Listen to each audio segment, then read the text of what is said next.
The latest federal budget outlined potential changes to the tax rules that shape the way businesses are transferred from parents to children. So if you're a business owner and thinking about passing your business down to the family when you retire, you may want to have this on your radar.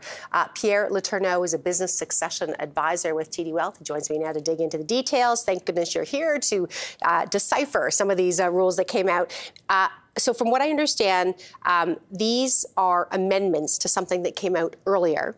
And it was a bill, and you'll correct me here, C-208, but it was introduced in 2021.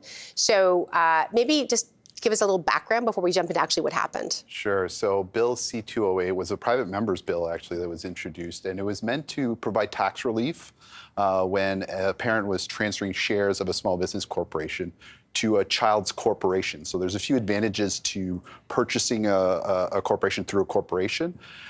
In the past, the rules were so that that type of transfer was treated as a dividend for the parent instead of a capital gain. Normally, when you sell shares, you earn a capital gain on that sale. So it's taxed differently. It's taxed differently, yeah. So a dividend is taxed at a higher effective tax rate. And also, because it was a dividend, the lifetime capital gains exemption wasn't available on those types of transfers. So these new rules were introduced to sort of equalize the tax treatment when you sold your business to a corporation owned by your children, equalize that to the treatment that would occur if you sold to a third party.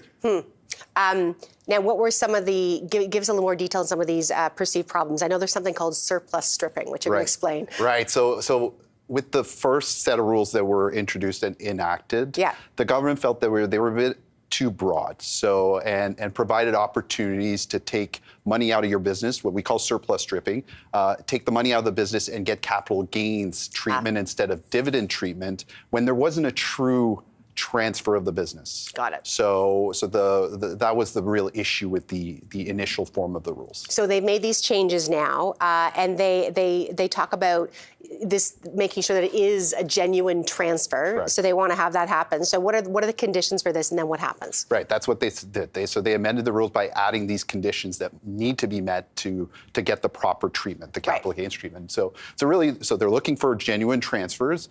So the rules state that the control of the business needs to be transferred to the child. Any economic interest also needs to be transferred. Management of the business needs to be transferred. And then there's some limitation in terms of what the child can do with the business. So the child needs to hold on to the business for a certain period of time after the transfer so they can't just flip it.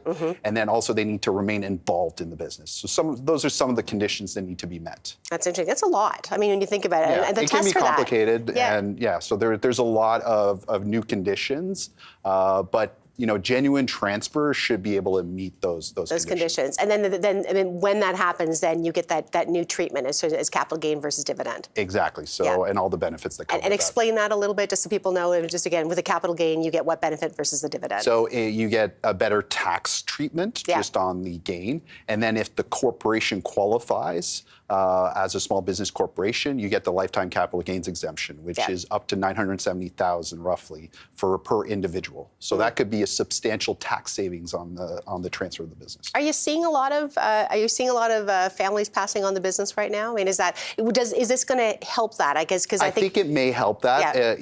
That's one of the issues is that I don't think there was as many as you'd think. And because there was an incentive to actually sell to a third party, you get a better. There's other factors involved in that, but certainly that was a factor that you'd get a better tax treatment if I'd have a third party buy my business. Yeah, you were disincented to send it down to the family. I know they also came out with an introduction of something, the employee ownership trust. So if you want to actually, say, sell to your employees eventually, what is that? So that's an arrangement that was promised in last year's budget, but they finally proposed some rules for this arrangement. And it's a trust that holds the shares of the private company for the benefit of the employees. So it's meant to facilitate the transfer to employees. There's a lot of roadblocks that present themselves as you try to transfer your business to the employees, financial roadblocks, also just practical roadblocks. So there are incentives attached with this arrangement that provide some financial relief for the employees to help them purchase the business, and also a bit of tax relief as well, too, for the business owner. So those incentives are meant to facilitate that transfer. It's interesting because there's a lot of I guess, things here which are very positive for business owners in terms of helping them, either somehow crystallize some of that gain they've made with building their business over the years.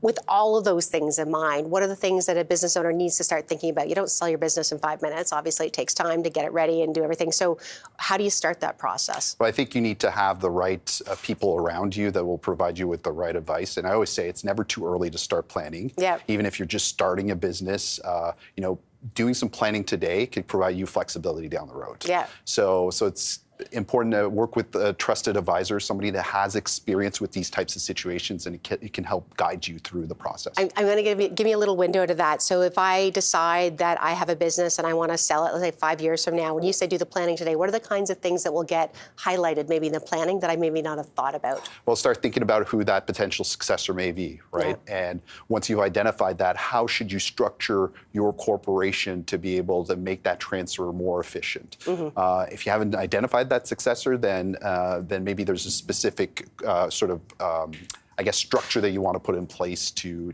help with that process. That's great, Pierre. Always great to have you on. Thanks so much. Thanks for having me. Pierre Letourneau, Business Succession Advisor with TD Wealth. Up next, Wood Green is a charity helping to address the unmet needs of communities at risk, from housing to personal finances. We're going to find out just how big this problem is and how you can help. You are watching Money Talk.